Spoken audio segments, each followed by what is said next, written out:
അല്ലടാ, ഇത് കൊടുങ്കാട് കയറിയടേ. നമ്മൾ വന്ന ഒരു ബന്ധമില്ലേ വഴി? ഒരു ബന്ധവുമില്ല. വണ്ടിയാ?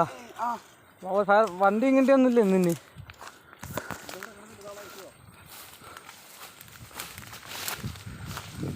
ഈ ശൗര്യല്ലേ മണം ഓടിക്കും, ശൗര്യല്ലേ മണം. ആനയൊക്കെ പിണ്ടോടിക്കുന്നെന്ന് തോന്നുന്നു. നമ്മൾ മൈച്ചേട്ടാ, നമ്മൾ നടന്ന് മറ്റേ മലയാണ് കയറണമെന്ന് തോന്നുന്നേ. താഴോട്ടിറങ്ങില്ല നമ്മൾ തന്നെ. മറ്റേ മലയുടെ പൊക്കം എത്താറായി.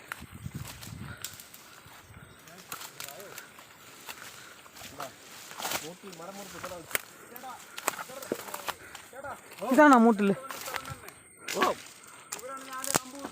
എവിടെ തന്നെങ്കിൽ ഇട്ടോണ്ടിരി അവിടെ.